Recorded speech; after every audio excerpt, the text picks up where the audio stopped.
नमस्ते, स्वागत छ यहाँहरूलाई मेरो च्यानलमा। आज म यहाँहरूलाई एक चिल्ली बनाएर देखाउँछु।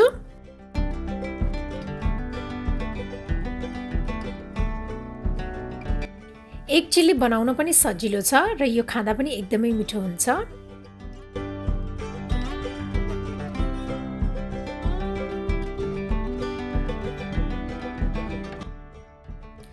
एक चिल्ली बनाउनको लागि सबैभन्दा पहिला मैले लिएको छु बोइल गरेको अन्डा। यसलाई चाहिँ मैले तासेर अनि यसरी दुई पिस पारेर काटेर लिएको छु। अब यो अन्डालाई चाहिँ फ्राई गर्नुपर्छ। यसको लागि म ब्याटर बनाउन गइरहेको छु। ब्याटर बनाउनको लागि मैले एउटा बोलमा राखेँ आधा कप मैदा। त्यसपछि अब यसमा थोरै मरिचको धुलो, नुन स्वाद अनुसार र थोरै रातो धुलो खुर्सानी राख्ने र अब यसलाई एकपटक मिक्स गर्ने। त्यसपछि अब यसमा थोरै पानी राख्दै यसको चाहिँ ब्याटर बनाउनु पर्छ।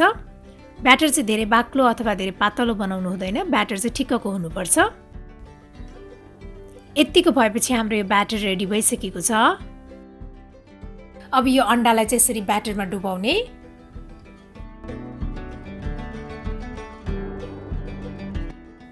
अन्डा फ्राई गर्नको लागि मैले तेल तताइसकेको छु। अब यसलाई तेलमा राखेर फ्राई गर्नुपर्छ।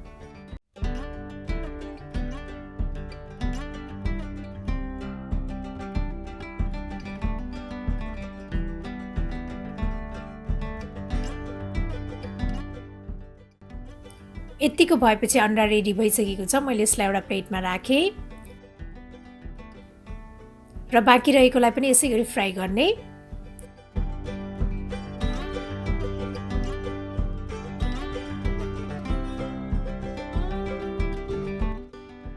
यो सबै अन्डा फ्राइड भइसकेको छ। अब एक चिल्ली बनाउनको लागि मैले प्यान बसालेँ। अब यो प्यानमा चाहिँ थोरै तेल राख्ने। त्यसपछि मैले यसमा राखेँ यो लाम्चो पारेर काटेको अदुवा, लसुन र हरियो खुर्सानी।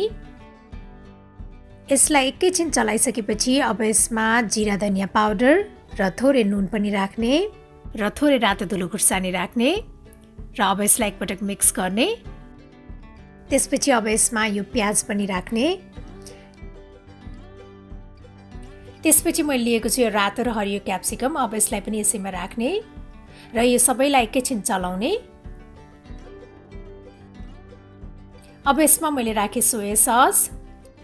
त्यस्तै मैले चाहिँ थोरै भिनेगर पनि राखेँ, यो चाहिँ अप्सनल हो। अब यसमा चिल्ली सस पनि राख्ने र अब यो सबैलाई राम्रोसँग मिक्स गर्ने। यतिको मिक्स भइसकेपछि मैले यसमा अघि फ्राइड गरेर राखेको अन्डा पनि राखेँ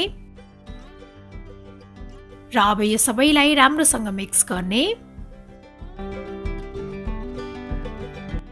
त्यसपछि मैले यसमा यो स्प्रिङ अनियन पनि राखेँ।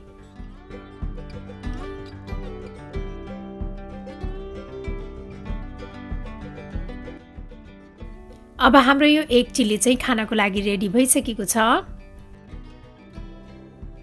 मलाई आशा छ यहाँहरूलाई यो सजिलो अनि मिठो अन्डा चिल्लीको रेसिपी पक्कै पनि मन पर्यो होला र मेरो अरू यस्तै रेसिपीहरूको लागि प्लिज मेरो च्यानललाई सब्स्क्राइब गरिदिनु होला र मेरो भिडियोलाई लाइक, शेयर र कमेन्ट गर्न पनि नभुल्नु होला है।